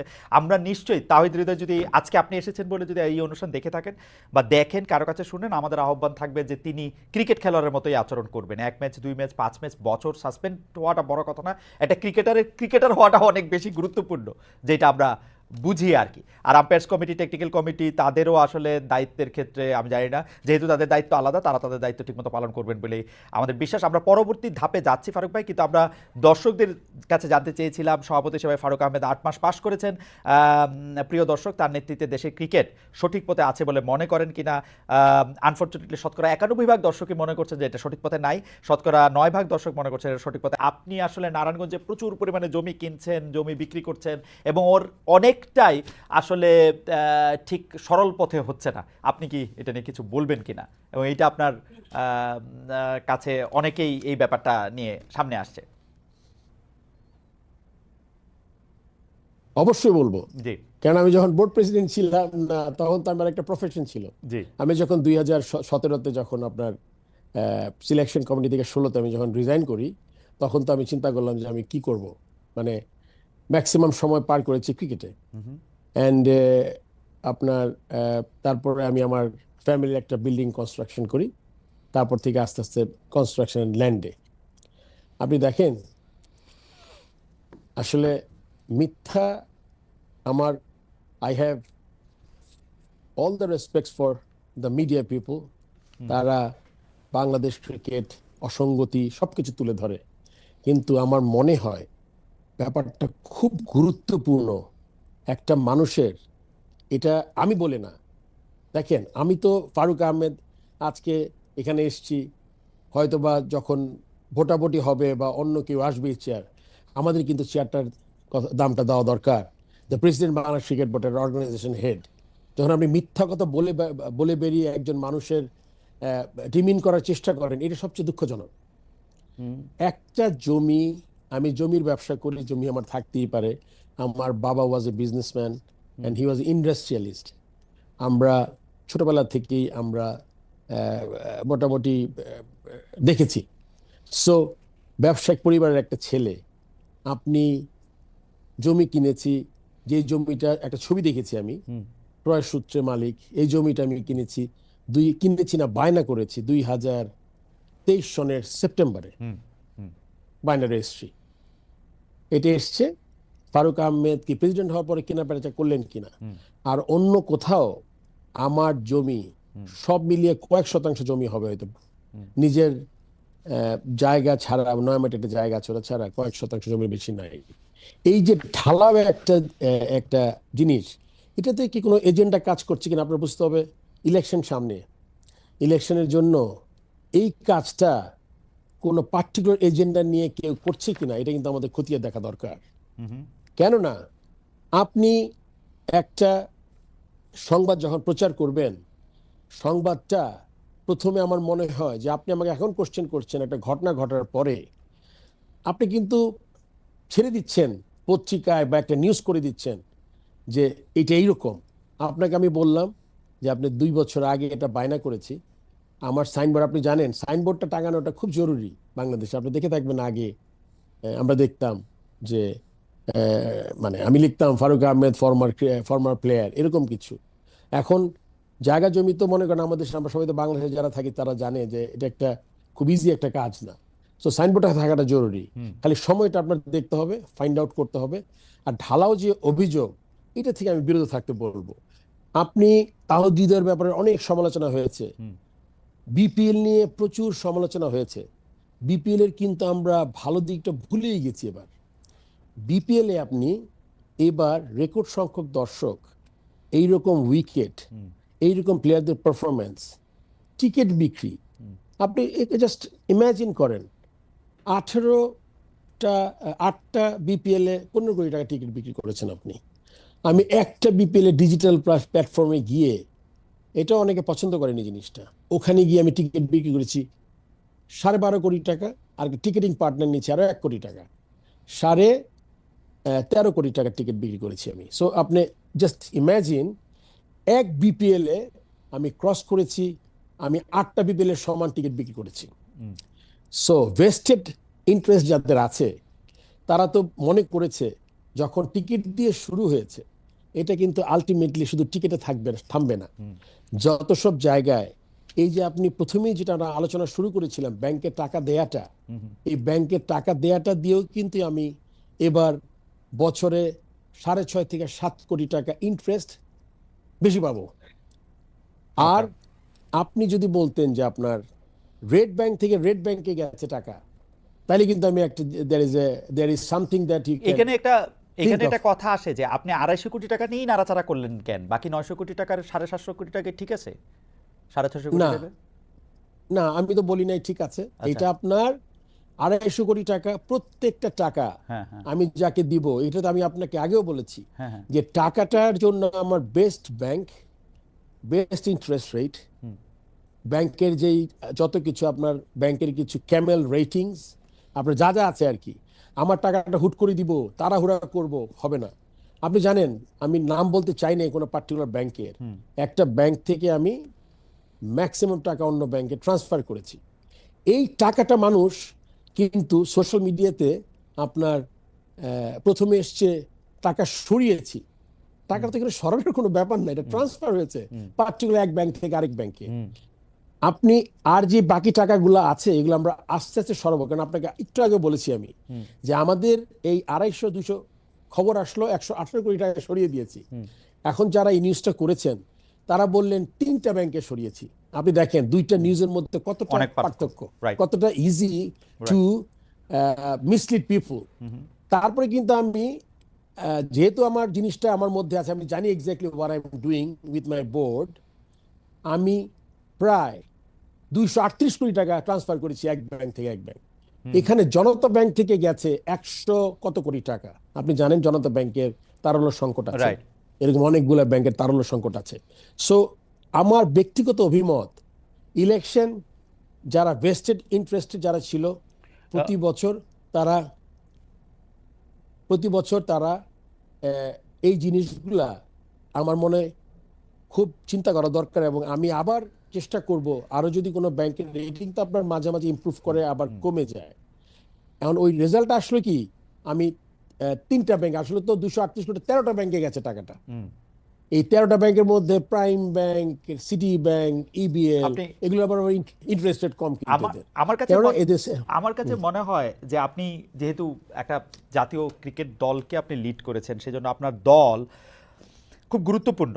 তো এই প্রসঙ্গে দৈনিক আমার দেশের ক্রীড়া সম্পাদক জনাব এম এম কায়সার একটা প্রশ্ন করেছেন যে ক্রিকেট একাদশে দল সাজাতে যেমন অধিনায়ক গুরুত্বপূর্ণ ভূমিকা ও সিদ্ধান্ত নিয়ে থাকেন, সেই সমীকরণে তার প্রশ্ন, আপনি সভাপতি হিসেবে বিসিবিতে যে দল নিয়ে খেলছেন সেটা আপনার পছন্দের দল কিনা, অথবা you are playing with a wrong team. যদি সেইটা হয়ে থাকে তাহলে 8 মাসে বিসিবিতে নিজের টিম বিল্ড আপ করতে পারলেন না কেন? এটা কিছুটা আপনি বলেছেন। আরেকটা যদি আপনি ছোট করে বলেন যে আপনার টিমটাকে আপনি রং টিম মনে করেন কিনা। এইটার সাথে আমি একটু জোড়া লাগাতে চাই যে আগামী অক্টোবরে, প্রশ্নটা আপনাকে করেছিলাম আমি, কার্যনির্বাহী পরিষদের যে নির্বাচন আছে সেই নির্বাচনে আপনি অংশগ্রহণ করবেন কিনা। প্রথম কোশ্চেন হলো গিয়ে আপনাদের বিরাট একটা কোয়েশ্চেন মার্ক, বা পুরো দেশের মানুষের একটা কোয়েশ্চেন ছিল, পাপন ভাই, আমাদের ফর্মার বোর্ড প্রেসিডেন্ট পাপন সাহেব, টিম সিলেকশন, টিম কম্বিনেশন, টিমের ব্যাটিং অর্ডার সবই ঠিক করে দিতেন। এটা কিন্তু বিরাট কোয়েশ্চেন মার্ক ছিল। আমি আমার আপার কথা বলে প্রেসিডেন্সির এসে আমি প্রথম কাজ করেছি হলো গিয়ে যে আমি বলেছি যে পার্টিকুলার কাউকে যাকে দায়িত্ব দিব আমি, যে সিলেকশন কমিটিকে, তাকে স্বাধীনতা দিব, পূর্ণ স্বাধীনতা। সে যদি কাজে ভালো না হয়, টিম যদি পারফর্ম না করে, তাহলে তাকে যাতে আমি পুরো অ্যাকাউন্টেবল করতে পারি এবং তার পারফরমেন্স পর্যালোচনা করতে পারি, তাহলে তাকে বদলে নতুন কাউকে দিব। এখন মাঝখানে যদি আমি আমার সেই যেটা আপনি বলছিলেন যে 2003 তামিম সাকিব, মুশফিক মাহমুদুল্লাহ, 2013-তে এই আপনার সাব্বির রহমান, সৌম্য সরকার, মুস্তাফিজ, ইলিয়াস সানি, আপনি তাইজুল, 8-9টা প্লেয়ার, এগুলো কিন্তু সব আমি সিলেকশন কমিটি যখন চেয়ারম্যান ছিলাম এরা কিন্তু চান্স পেয়েছে। তো এখন আমি কিন্তু বলেছি যে না, যারা কাজ করছে তারা তাদের এই মেধাটা আছে পুরো কাজে লাগাবে এবং তাদের কাজের মূল্যায়ন হবে। মূল্যায়ন হওয়ার পরে যদি আমরা মনে করি যে তারা ভালো না, তাহলে তাদের কাজ আমরা, কারণ this is a position you can always change rather than influence. আর আমরা কিছু পলিসি করে দেই, যে পলিসির মধ্যে থেকে আপনি মনে করেন, আমি বলেছি বোর্ড পলিসিতেই থাকবে। পলিসিটা কিরকম, ফিটনেস টেস্ট থাকতে হবে ওখানে, ফিটনেসে না উঠতে পারলে খেলাবো না, ইনজুর্ড প্লেয়ারদের না নিলে ভালো হয়, এরকম একটা কিছু আমাদের পলিসি আছে, পলিসিতে থাকবো। পুরো দায়িত্বটা আমরা সিলেকশন কমিটিকে দিয়েছি। বাট যদি সবাই চায়, যেহেতু যে কাজটা আমি সবচেয়ে ভালো পারি, তাহলে চিন্তা করবো আমি যে সিলেকশনে কোনো কিছু ইনফ্লুয়েন্স, সিলেকশনের কোনো কিছু হেল্প করা যায় কিনা, কিন্তু আমি এই মুহূর্তে ওখানে যেতে চাই না। ফারুক ভাই, দুইটা জিনিস, এইটা হইলো যে এটা অনেক কথা হয়েছে কিন্তু এটার আমরা কোনো দেখতেছি না, সেটা হচ্ছে ফিক্সিং। আপনি জানেন যে একটা জিনিস আমার মনে হয় খালেদ, এই অক্টোবরের ইলেকশন, আপনি ইলেকশন করবেন কিনা, ইলেকশনে করবো কিনা, রাইট। আমার মনে হয় যেহেতু কোনো একটা কোয়ার্টার দুর্নীতি যারা করেছে ক্রিকেট বোর্ডে, এন্ড যারা এখনো চেষ্টা করছে to demean me, so that তাদের জন্য সবচেয়ে ইজি কাজ কি, যে ফারুক ভাইয়ের জন্য 4টা কলাম লিখলে, 2টা মিথ্যা কথা বলে বদনাম দিলে, এ তো ওই ধরনের লোক রিজাইন করে চলে যাবে, কারণ তার কোনো আলাদা এজেন্ডা নাই, আনলেস দেশের ক্রিকেটের ইমপ্রুভ করা। সো তারা, এটা আমার মনে ইন্টেনশনালি একটা খেলা হচ্ছে এখানে। সো এবার আমি চিন্তা করেছি আমি চেষ্টা করব ইলেকশন করতে, এবং দেশের ক্রিকেট ছেড়ে দিলে তার প্রবলেম সলভ হলো না, মনে করবো যে এটা খুব ইজি তাদের জন্য, যারা চাচ্ছে আমি ছেড়ে দেই। আমরা তো সাধারণত দেখছি যে ক্রিকেট বোর্ডের প্রেসিডেন্ট যারা ক্ষমতায় থাকে তাদের লোকই হয়। আপনি যেহেতু ইউনূস সাহেবের সময় এসছেন, বিএনপি আসলে কি আপনি থাকবেন, বা মানে ডিরেক্টর থেকে আপনাকে প্রেসিডেন্ট করা হবে? আপনি কি মনে হয়, মানে খালেদ, আমার মনে এই ব্যাপারটা আমাদের আরেকটা প্রোগ্রামে ইলেকশনের যে কমপ্লেক্স, যে ইলেকশনের যে কমপ্লেক্স হিসাবটা, এটা বুঝতে হলে খালেদ আমার মনে এটা সময় লাগবে তোমার, আপনার। তো আমি চাই এটা ইলেকশনে যেটা যেরকম ভাবে হয়, ইলেকশনটা ওরকম ভাবেই হবে, ক্লাবস থাকবে। যদি মনে করেন, আমি আসলে মানে একটা না, কমেন্ট করি it's- না, আমি sorry to see that you know জি 91% দর্শক চিন্তা করে যে আমি খুব ভালো কাজ করছি না। আমার মনে হয় social media has a very important role. I am always, আমি দর্শকদের চিন্তা করি যে great force to improve any game. And Bangladesh ক্রিকেটের দর্শক দুনিয়ার যেই প্রান্তে যাক, আমরা যেই ক্রিকেট খেলি, দে আর প্রবাবলি দ্য বেস্ট কি বলবো spectators and great supporters of the country and nation. So this is one area, যে এরিয়াতে একটা ক্রিকেটকে এগিয়ে নিয়ে যাওয়া যেতে পারে। আপনি যদি আমাকে এখন ক্রিকেট নিয়ে কিছু কোয়েশ্চেন করেন পার্টিকুলার, আমি তাহলে আমি সেটাই কিন্তু বলতে পারবো আমি যে পরিকল্পনাটা কি, কেমনে আমরা ভালো করতে পারি। অ্যাবসলিউটলি। আমি ফিক্সিং নিয়ে একটু জানতে চাচ্ছিলাম যে ফিক্সিং নিয়ে একটা কথা হইতে থাকে, বিপিএল এর ফিক্সিং নিয়ে অনেক কথা হয়েছে, বাংলাদেশের খেলা একটা টেলিভিশনে দেখানো হইতেছে, তারপরে সেইখান থেকে আসলে কি বলে জানি জুয়ারিরা বেটিং করতেছে এটার উপর, এবং এর উপরে ফিক্সিং হচ্ছে। এইবার আমরা এবার এবার এবার এবার এই ক্লাব ফুটবলেও আমরা একই জিনিস আমরা দেখলাম, গুলশান আর শাইনপুকুরের খেলা সম্ভবত একই জিনিস দেখলাম কিনা এটা বলা আগেই ঠিক না, কিন্তু চোখে দেখে যা মনে হয় আর কি তা মনে হলো। এই ব্যাপারগুলি নিয়ে আসলে বোর্ডের ভাবনা কি ফিক্সিং নিয়ে? এটাও একটা লম্বা প্রসঙ্গ, আমি শুরু করতে চাই।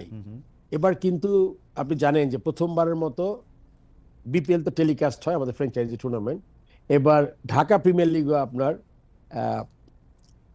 টেলিকাস্ট হয়েছে, এবং আমরা সবাই নিজের চোখে দেখেছি অনেকগুলা সুবিধা টেলিকাস্টে। প্রথম সুবিধা, আম্পায়ারিংটা কেমন হচ্ছে, অ্যাসেসমেন্টটা বেটার হয়।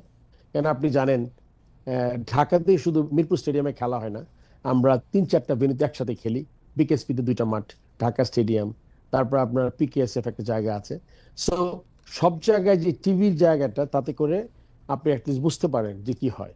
এখন তো আমি খুব খুশি, আমি বলবো না খুব খুশি, অ্যাটলিস্ট আমরা জানি এখন কতগুলো পার্সেন্টেজ ম্যাচ আপনার ফিক্সিং বলবো না, সন্দেহের তালিকায়। কারণ ফিক্সিং শব্দটা খুব একটা কঠিন ব্যাপার, কারণ আপনার এটা করার জন্য একটা বিসিবির একটা আলাদা অ্যান্টি করাপশন ইউনিট একজন অফিসার আছেন, উনি ইনভেস্টিগেশন করেন।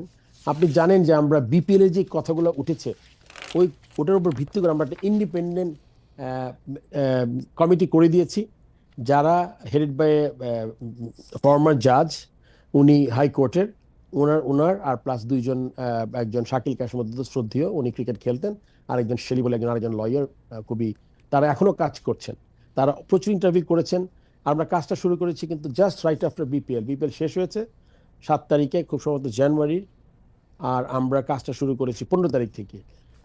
আপনি এখনো কাজ করছে তারা, ফেব্রুয়ারির এখনো তারা কাজ করছে, 2 মাস প্রায় শেষ। খুব শীঘ্র আমরা রিপোর্টটা পাবো, তারপর হয়তো ওই ফিক্সিং এর ব্যাপারে আমি আপনাকে একটা কথা বলে দিতে চাই।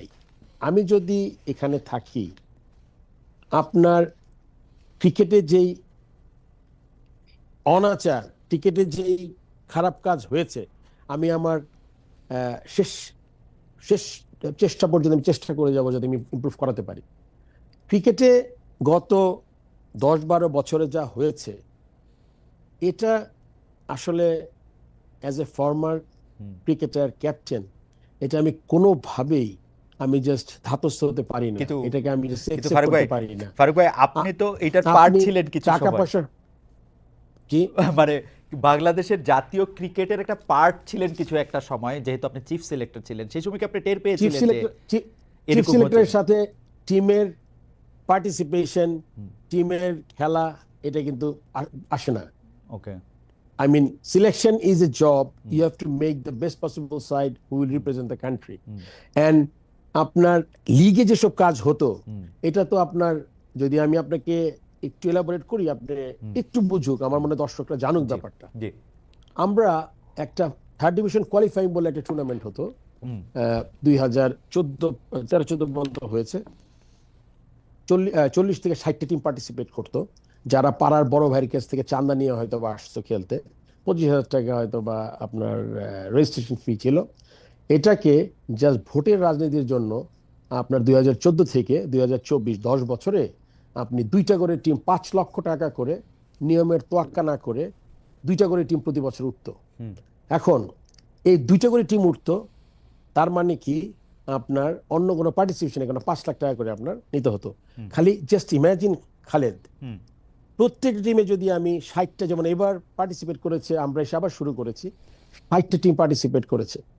আপনি যদি 15টা ছেলে ধরে এক টিমে, 900 ছেলে ইন্টু 10 ইয়ার্স, 9,000 ছেলে। এই ছেলেগুলোর বয়স হয়ে গেছে 26-27 বছর। আপনি জানেন একটা দেশে জেনারেশন শেষ হয়ে গেছে। এই 4th ডিভিশন থেকে এই ছেলেগুলা, যদি আপনার এই 9,000 ছেলে থেকে অ্যাটলিস্ট 100 ছেলে প্রিমিয়ার লিগ খেলতো, ওর 50টা ছেলে প্রিমিয়ার লিগ খেলতো। এই 50টা ছেলে খেলে নাই, এর থেকে 2-4টা ছেলে আসতো গিয়া, বিকজ এটা সব র ট্যালেন্ট ছিল। কিন্তু আমাদের কিন্তু আর কিছু নাই, এজ গ্রুপ চালা, ইট ওয়াজ দ্য প্ল্যাটফর্ম যেখানে আপনি দিতেন। এখন আপনি দেখেন এই টিমগুলা 2টা করে এসে, এটা কিন্তু ভোট, 3rd ডিভিশনে আসতো। 3rd ডিভিশন থেকে এদের শুধু এখানেই কিন্তু সীমাবদ্ধ ছিল না, এরা 3rd ডিভিশন তারা 2nd ডিভিশন যায়, এটা ম্যানিপুলেশন, আম্পায়ারিং ম্যানিপুলেশন দিয়ে 2nd ডিভিশন 1st ডিভিশনে যায়, তারপরে প্রিমিয়ার লিগেও গেছে। এখনকার এই 4th ডিভিশন কোয়ালিফাইং এর যে 2টা করে টিম ম্যানিপুলেশন করে উঠানো হতো, এরা এখন প্রিমিয়ার লিগে আছে। সো ব্যাপ্তি and the depth of the corruption যেটা আছে। আর আরেকটা জিনিস মনে রাখতে হবে, এই জন্য কিন্তু কিছু টিমকে প্রতিবার অবনমিত হতো, 2টা করে তো টিম উঠে না, আমরা 2টা করে টিম নামতে হবে। এই 2টা করে টিম কিন্তু এর মধ্যে young Pegasus, ইগলেটস club, gymkhana club, দেয়ার আর ক্লাবস, ঐতিহ্যবাহী 20 বছরের 25 বছরের ক্লাব, কিন্তু তাদের হয়তো বা ওই ওই স্রোতে গা ভাসাতে পারেনি, ওখান থেকে কিন্তু নিশ্চিহ্ন হয়ে গেছে। সো অ্যাকচুয়ালি ফাইন্যান্সিয়াল প্রবলেম, একটা ফাইন্যান্সিয়ালি আপনি একটা দেশ থেকে আপনি অনেকগুলো টাকা নষ্ট হয়েছে, ডেফিনেটলি এটা দিয়ে আমরা অনেক ডেভেলপমেন্ট করতে পারতাম। কিন্তু you see the generation already আপনার শেষ হয়ে গেছে। Generation 9,000 cricketer, they are not anymore cricketer. And এই করাপশনগুলো কিন্তু, যে ম্যাচটার কথা আপনি বললেন, এখনো ম্যাচ ফিক্সিং হয় বা সন্দেহ করতে পারি আমরা, যেটাকে আমরা প্রুফ করার জন্য আবার আলাদা টুলস লাগে। সো আপনি এইটা কিন্তু আমাকে অ্যাজ এ প্রেসিডেন্ট, আমি জাস্ট এটা কোনোভাবেই আসলে আমি মানতে পারি না বা মানতে চাই না। Financial corruption you can always recover. Okay, একসময় ফাইন্যান্সিয়াল ক্রাইসিস হয়েছে, আমরা আবার ইমপ্রুভ করে আমরা এগিয়ে যাব। কিন্তু যে জেনারেশনটা চলে গেছে, এখানে একটা কথা আমি বলে দিচ্ছি, আপনি ক্রিকেটের যেহেতু আলোচনায় আসবো, পাইপলাইনের প্লেয়ার আপনার নাই কেন? নাই, because the whole system got rotten. And এই সিস্টেমটার মধ্যে এখন আপনি ওই ঘুরে ফিরে নামে কিছু প্লেয়ার আছে।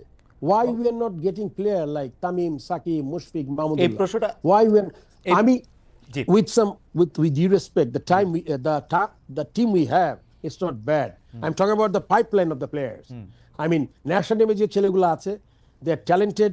We have a team যারা ভালো করছে, যারা ভালো খেলছে, কিন্তু তারপরে কি, সেটার জন্য কিন্তু আমাদের বিল্ড আপ কোনো জিনিস হঠাৎ করে হয়ে যায় না। ওকে টিমগুলো আপনার বিল্ড করতে হবে, এবং এইটার থেকে বেরোতে হলে আমাদের মিনিমাম 5 থেকে, মানে মাই assessment, to have a great cricketing pipeline, আমার 4 থেকে 5 বছর লাগবে আমি মনে করি।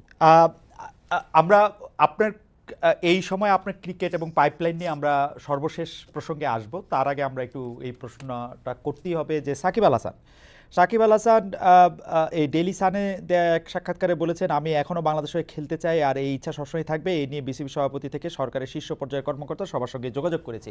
সাকিব আল হাসান আপনার সঙ্গে যোগাযোগ করেছিল কিনা? সাকিব আল হাসানকে আসলে দেশের ক্রিকেটে আর কাজে লাগানোর কোনো রকম কোনো পরিকল্পনা আছে কিনা? সাকিব আল হাসানের বিরুদ্ধে অভিযোগ যে তিনি আওয়ামী লীগের হয়ে নির্বাচন করেছেন, এমপি হয়েছেন, সেই অভিযোগটা তার খেলোয়াড়ি জীবনের ক্ষেত্রে বাধা হতে পারে কিনা? তাকে একদম বয়কট করা হতে পারে কিনা? তাকে আর খেলতে না দেওয়া হতে পারে কিনা? এইটা যৌক্তিক কিনা? মানে আপনি কি মনে করেন সাকিব আল হাসান আসলে ক্রিকেটে ফিরে আসা, খেলা, অংশগ্রহণ করা এটা উচিত কিনা? প্রশ্নের 2টা উত্তর আমি দিতে চাই। প্রথম কথা হচ্ছে, সাকিব আল হাসান খেলতে চেয়েছে। সাকিব আল হাসান অ্যাটলিস্ট আপনি জানেন যে উনি খুব সম্ভবত 2টা ফরম্যাট থেকে রিটায়ার করেছে, যেটা শুধুমাত্র টেস্ট ক্রিকেটে সে খেলতে চেয়েছিল ঢাকা বাংলাদেশে এসে। এটা পুরোপুরি একটা মানে গভর্নমেন্টের ব্যাপার। আপনি জানেন যে তার বিরুদ্ধে কিছু অভিযোগ আছে, সত্য মিথ্যা এটাতে আমি আর যাব না, কিন্তু সেটাতে সাকিব আল হাসান কতটুকু কমফোর্টেবল দেশে এসে খেলার ব্যাপারে এটা আমি জানি না। হয়তোবা সাকিব আল হাসান মানে আইডিয়াল হতো যদি একটা টেস্ট ম্যাচ খেলে যদি রিটায়ার করতে পারতো। মানে এটা লিগে টোটালি আমার প্লেয়ার হিসাবে আমার পয়েন্ট অফ ভিউ, যে সে যেহেতু খেলেছে 17-18 বছর, but at the same time এটা আসলে পুরোপুরি একটা গভর্নমেন্ট ডিসিশন, বিকজ তার তার তার এগেনস্টে যে কোনো যদি অভিযোগ থেকে থাকে, এটা আসলে পুরোপুরি দেখবেন আপনার, আই মিন গভর্নমেন্ট আহ, দেখবে এটা। আসলে আমি ক্রিকেট এমনি ক্রিকেট বোর্ড হিসেবে আমার খুব বেশি কিছু করার নেই এখানে। না ফারুক ভাই, এটা আপনি ঠিকই বলেছেন। তার বিরুদ্ধে হত্যা মামলা সহ অন্যান্য অনেক মামলা আছে। এখন উনি যেটা সাকিব আল হাসানের, যেটা অনেকে মনে করতেছে যে সাকিব আল হাসান দেশে ফিরে আসলে বিসিবি কি তার নিরাপত্তা দিতে পারে, মানে বিসিবির কি তার নিরাপত্তা দেওয়ার কোনো ঘটনা আছে? কারণ তার বিরুদ্ধে অভিযোগ আছে, সেই অভিযোগের প্রমাণ অপ্রমাণ সেটা সম্পূর্ণভাবে আদালতের ব্যাপার। তিনি নিশ্চয়ই আদালতে তার মতো করে তিনি লড়বেন, কিন্তু তিনি এসে জামিন নিয়ে খেলতে পারবেন কিনা, মানে হোয়াট ডু ইউ থিঙ্ক, মানে এইটা বিসিবির পক্ষে কি তার নিরাপত্তা দেওয়া সম্ভব? এটা নিরাপত্তাটা বিসিবির পক্ষে দেওয়া সম্ভব না, কিন্তু সাকিব এসে তাকেই ফেস করতে হবে। এটা আবারও বলছি আমি, এটা সরকারের থেকে ব্যাপারটা করতে হবে। বিসিবি তাকে আসার পরে তার ফিটনেস লেভেল, সে খেলার সময় আছে কিনা, পারবে কিনা, সে সব অন্যগুলো দেখার দায়িত্ব বিসিবির। বাট তার যে আপনি যে কেসের কথা বললেন, সেই জিনিসগুলা আমার মনে হয় সাকিব আল হাসানেরই মানে চিন্তা করতে হবে যে সে এসে কিভাবে ফেস করতে চায়। এটা তার ব্যক্তিগত ব্যাপার।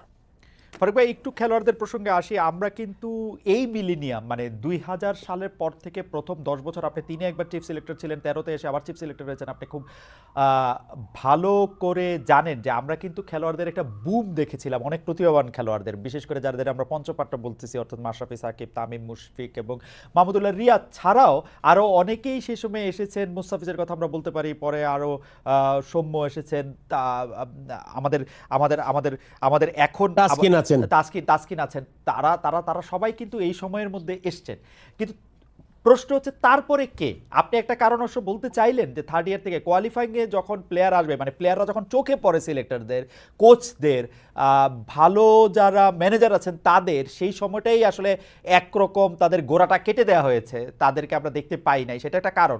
কিন্তু বিসিবি তো অন্য অনেক প্রজেক্ট আছে, এইচপি আসে, এ টিম আসে, আরও বয়স ভিত্তিক, জেলা ভিত্তিক নানা ধরনের দলের কথা আছে।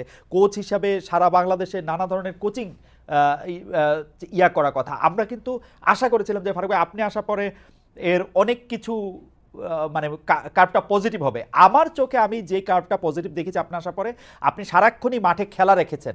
আমরা মাঠে খেলা দেখেছি, পারফরমেন্স ভালো হয়েছে, পাকিস্তানে গিয়ে হারিয়ে এসছে, কিন্তু বাংলাদেশের মাটিতে আবার খুব খারাপভাবে হেরেছে, 2-3টা খেলা তো খুবই বাজেও খেলছে।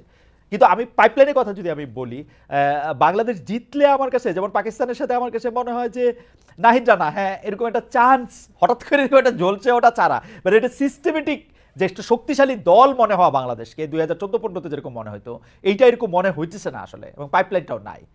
আমি জানি না, প্রশ্নটা একটু বড় হইলো, আপনি একটু আমি সংক্ষেপে দিচ্ছি আপনার জি প্রশ্নের উত্তরটা। জি আপনার এটার কারণটা, মেইন কারণ যেটা আমি মনে করি, সেটা হচ্ছে কি আপনার, একটু আগে আমরা উল্লেখ করেছি কেন কিছু ছেলে হারিয়ে গেছে, কিছু ছেলে আমরা যে ট্যালেন্ট পাওয়ার কথা পাইনি, এটা আমি এলাবোরেট বলেছি একটু আগে। সেকেন্ড যেটা আমি বলি, প্রত্যেকটা টেস্ট প্লেইং নেশন বা এমনি নেশনের আপনি দেখবেন যে একটা জেনারেশন পরে একটা গ্যাপ হয়, যখন আপনার ইউ হ্যাভ 2, 3, 4, 5 ম্যাচ উইনার্স, তারা যখন যায় তখন কিন্তু এটা ট্রানজিশন টাইম বলি আমরা যেই সময়টাতে। এটা আপনার মুরালি যখন খেলতো শ্রীলঙ্কাতে, মাহেলা জয়বর্ধনে, সাঙ্গাকারা গেছে পরে, আপনি কিন্তু এখন আপনার শ্রীলঙ্কাকে one of the best team বলতে পারবেন না আপনি। ইফ ইউ লুক এট শ্রীলঙ্কার উদাহরণ তো দিলাম আপনাকে, আপনি অস্ট্রেলিয়াতে ম্যাকগ্রা এক সময় তো আনবিটেবল সাইড ছিল অস্ট্রেলিয়া, তার মধ্যে গ্যাপ হয়েছে। বাংলাদেশ মনে করেন ওই ট্রানজিশনে, কিন্তু সবচেয়ে ভয়ের বিষয় যেটা, ওই ট্রানজিশনের পরে কি আমাদের এই প্লেয়ারগুলো রেডি আছে কিনা। আমাদের কিছু প্লেয়ার এখনো আছে যারা আমার এখন খেলছে, তাদের আমরা ভালোভাবে নিতে পারি। আপনি জানেন যে আমি আসার পরে অনেক পদক্ষেপ নিয়েছি, আসলে এগুলো আসলে করতে পারলে আপনার প্রবাবলি 1 ঘন্টা ইনাফ না, অনেক টাইম লাগবে। আপনি আমাদের ক্রিকেট বোর্ডের যেই কিউরেটরদের চেষ্টা করেছি ভালো ছেলে আনতে, আম্পায়ারদের বেতন ডাবল করেছি, আপনাদের 25 বছর চাকরি করছে কিউরেটররা, কোনো পার্মানেন্ট হয়নি, ওইটা করেছি। আমি মাঠ খুঁজছি, মাঠের ব্যাপারে আমি আপনি জানেন যে পূর্বাচল মাঠটা আমরা একটা মাঠ অলরেডি খেলা শুরু করেছি, যেটা স্টেডিয়াম হওয়ার কথা ছিল, আরেকটা মাঠ করছি, ফতুল্লা আমরা রেডি করছি। সো আমার প্ল্যান 3-4টা, যেটা বললাম ইনফ্রাস্ট্রাকচার ডেভেলপমেন্টে, আপনি একাডেমি হবে যেখানে হোটেল থাকবে, জিম থাকবে, যাতে আমাদের কস্ট কমে, কিন্তু আপনার ওইখানে গিয়ে নির্বিচ্ছিন্ন প্র্যাকটিস করতে পারে মেয়েরা। মেয়েদের আন্ডার 19 খুব ভালো খেলছে। আপনি জানেন যে আমাদের এখন ক্রিকেট বোর্ডে আমরা আমার একটা কথা ছিল যে যখন আমি প্রেসিডেন্ট হলাম যে আমাদের দেশি কোচদের একটা ব্যবস্থা করবে। আমাদের মহিলা টিমে কিন্তু আমরা এখন 2 জন ছাড়া সব বাংলাদেশি কোচ। আপনি ইমপ্রুভমেন্টে দেখেন, মহিলা টিমে একসময় 110 বেশি করতে পারতো না 20 ওভারের খেলায়, এখন তারা কিন্তু 130, 40, 50 করছে। 50 ওভারের খেলায় 250 করছে। কয়েকদিন আগে কোয়ালিফাইং করেছে পাকিস্তানের সাথে, ওয়েস্ট ইন্ডিজকে হারিয়ে, যদিও এটা একটু টাইট ছিল, বাট তারপরে বলবো যে আমরা কোয়ালিফাই করেছি। আপনি এখন যে গ্যাপটা হয়েছে, এই গ্যাপটা আমাদের সিরিয়াসলি কাজ করার সময় হবে।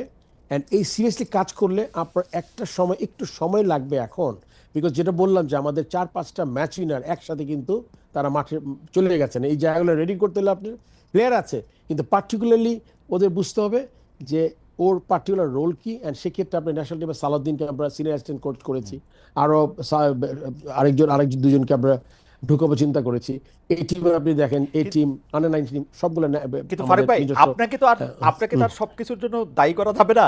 তারপর আমি আপনাকে বলি যে এই আপনার যে সাকিব, তামিম, মুশফিক, রিয়াদ, তারা প্রায় একই সমবয়সী, মানে খেলার বয়সের দিক দিয়া তারা যে একসাথে চলে যাবো, এইটা তো একরকম বোঝার জন্য আর কোনো বড় বুদ্ধি লাগে না।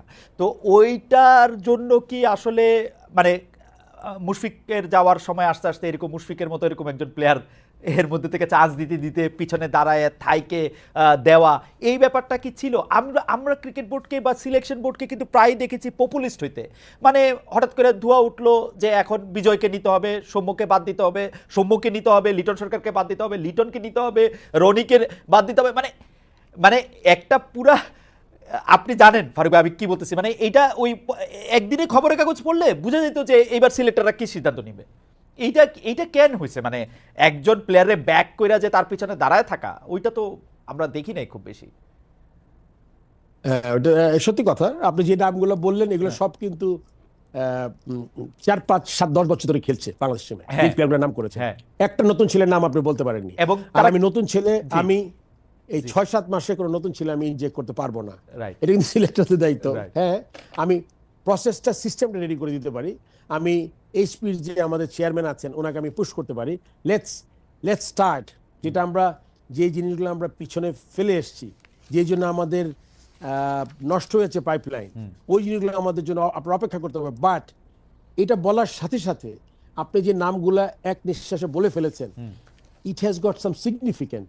এই ছেলেগুলোকে আমরা কোন ফরম্যাটে, কোন সময়ে, কি স্পেসিফিক ট্রেনিং করিয়ে খেলাবো, এবং এদের খেলাতে খেলাতে আমাদের কিন্তু নিচের পাইপলাইনটা রেডি করে ফেলতে হবে 2-3 বছরের মধ্যে, যেটা আমি মনে করি। আমার কিন্তু এখনো পাইপলাইন বলবো না, এখনো we have 25 players, 20 to 25 players for 3 formats আছে।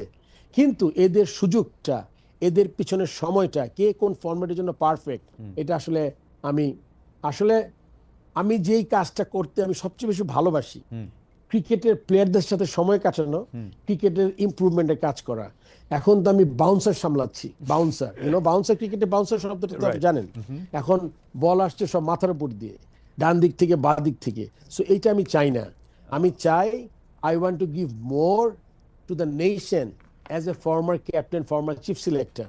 যে কাজটা আমি সবচেয়ে ভালো পারি, এই কাজটা আমি যদি করতে পারতাম সবচেয়ে ভালো হতো। I have become an administrator. Probably we have a very little hand. I have 9, with due respect, we have 9, 8 directors. But enough না আমার মনে কাজ করার জন্য। আমাদের জন্য এখন, আমি মনে হয় আপনার সময় শেষের দিকে, আমার মনে হয় আমাদের সময় এসছে। এই সময় আমরা সবাই মিলে যেই আছে, আমার মনে ডিফারেন্সেস থাকবে। There will be opposite. আমি যদি ইলেকশন করি তাহলে আমি তো ইলেকশন করব।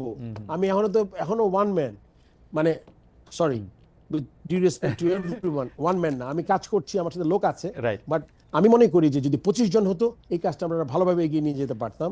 আর আমি আশা করি journalism, they are a very strong stakeholder of the game, just like player number 1, তারপরে বোর্ড অফিশিয়ালস, জার্নালিস্ট। ফারুক ভাই, জার্নালিস্টরা তো সারাক্ষণই ক্রিকেট বোর্ড, ক্রিকেটের ভালো মন্দ নিয়ে, তারা অবশ্যই একটা স্টেক হোল্ডার, আপনি আগে পরে সবই জানেন। কিন্তু এই সময় এসে তো জার্নালিজম বা প্রশ্ন করা এটা একটা কঠিন কাজ হয়ে দাঁড়াইছে। আপনি নিশ্চয়ই দেখছেন তিনজনের চাকরি চলে গেছে।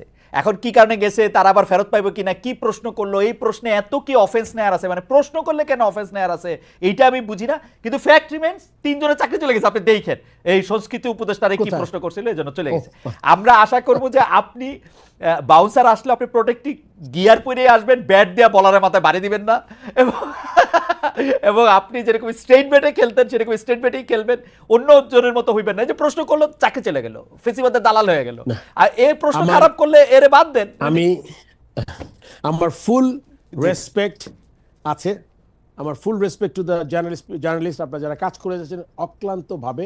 আমি চাই আপনারা বাংলাদেশ ক্রিকেটে হেল্প করবেন। এখন যে ট্রানজিশন পিরিয়ডটা আছে, নতুন বোর্ড যখন আসবে বা এখন আমরা যারা আছি যে এই কয়েকদিন কাজ করি, আমরা চাইবো আমার ডিরেক্টর আমি তাদের সাথে একসাথে কাজ করব এবং একটা গোল, দেশ তো আমাদের সবার। রাইট।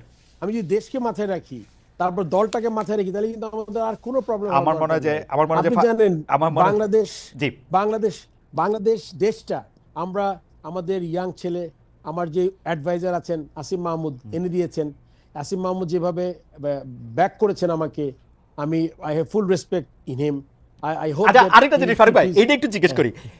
এই পাপন ভাই যখন বোর্ডের প্রেসিডেন্ট ছিল, বা তার আগে লোটাস কামাল ভাই যখন বোর্ডের প্রেসিডেন্ট ছিল, এই ক্রীড়া মন্ত্রীদের এত পাত্তা দিতে দেখি নাই। আপনি ক্রীড়া উপদেষ্টার এত পাত্তা দেন কেন? ক্রীড়া উপদেষ্টা কি আপনার মানে মানে প্রেসার দেয় না কি করে, মানে কি ক্রীড়া উপদেষ্টা কাজটা কি বোর্ডে আসে, ক্রিকেট বোর্ডে আসে? আমি আপনাকে একটা কথা বলি, জি। ক্রিকেট খালেদ একটু অন্যভাবে দেখি। জি। আমি you have your opinion and the way you জি, সি থিংস। জি। আমি দেখি অন্যভাবে। আমি যে ক্রিকেট বোর্ডে আছি, জি। প্রথম কথা জি। আমি কিন্তু আমার ডিরেক্ট মন্ত্রণালয়। এখন আপনি যদি আমি যদি মন্ত্রী হয়ে যাই, আরেকজন মন্ত্রীর সাথে আমি একরকম কথা বলবো, রাইট? Right. 2 নম্বর হলে আমি কিন্তু সাজেশন নেই। সবসময় মনে রাখবেন সাজেশনে কি সাজেশন, দ্য পলিসি, নট ক্রিকেটে কি করব। অ্যান্ড হি ইজ, আপনি জানেন বিপিএল যখন আমি শুরু করেছি আমি ফান্ড চেয়েছি যে আমার 3টে স্টেডিয়ামে খেলা হয়, 32 কোটি টাকা লাগবে। এই 32 কোটি টাকা মানে খুবই কম সময়ের মধ্যে, these are policies that he helps. আমার কথা হলো কি এটা পাত্তা দেয়া না দেওয়ার ব্যাপার। ইউ সি জিনিসটা হলো এরকম যে আপনি যখন আপনার বোর্ড যেহেতু মন্ত্রণালয়ের আন্ডারে, ইটস অলওয়েজ গুড। না ফারুক ভাই, আপনার কাছে মনে হয় না, না এটা আপনি অন্যভাবে নিয়ে না, আপনার কাছে মনে হয় না যে এই ক্রীড়া উপদেষ্টাটা বেশি ভিজিবল ক্রিকেট বোর্ডে? আগের ক্রীড়া মন্ত্রী বা ক্রীড়া উপদেষ্টাদের তো এত দেখি নাই, এর মনে হয় একটু বেশি ভিজিবল। আমরা একটু উনারে আপনি একটু কইতে পারেন যে আপনি একটু কম ভিজিবল থাকলে তো এটা মনে হয় যে সরকার থেকে এটা আলাদা। অথচ কাহিনী কিন্তু উল্টা ছিল, এটা রাইট যে পাপন ভাই কিন্তু আপনি চিফ সিলেক্টর ছিলেন, আপনার লগে আসলে আর এটা বাড়াই লাভ নাই, কিন্তু আমারে অনেকেই বলছেন, বোর্ডের অনেকেই বলছেন যে পাপন ভাই এভরি সিঙ্গেল থিংয়ের মধ্যে হাত বাড়ান, এবং উনি উঠার জন্য একটুও লজ্জিতও ছিলেন না। উনি সংবাদ সম্মেলনেও বলতেন যে আপা আমারে বলছে এই জন্য ওই 2 প্লেয়ারে নিতে বলছি। মানে অদ্ভুত ছিলেন উনি। পাপন ভাইও খুব সরল ভাবে প্রেস কনফারেন্সে বলছেন। আমার আমার মনে হয় না আসিফ মাহমুদ খুব বেশি ভিজিবল ইন ক্রিকেট বোর্ড। আচ্ছা। I don't think this is absolutely right. আর পাপন ভাই তো মানে পাপন ভাই ছিলেন হলে গিয়ে খুব ইনথুজিয়াস্টিক দর্শক, যেটা ডিফারেন্সটা বুঝেন আপনি। আপনি যদি খুবই পাগলা সাপোর্টার হন আর আপনি যদি ফর্মার প্লেয়ার ক্যাপ্টেন হন, দের ইজ এ ডিফারেন্স। আপনি আমাদের দেশে সিলেক্টর 18 কোটি মানুষের মধ্যে 10 কোটি সিলেক্টর আছে যারা টিম বানাইতে পারবে এন্ড ইন্টারেস্টেড। এন্ড পাপন ভাই, আমি বলবো না উনি 10 কোটির একজন, he was a powerful man, but সে এনজয় করতো জিনিসটা হয়তো বা। এই জিনিসটা আমার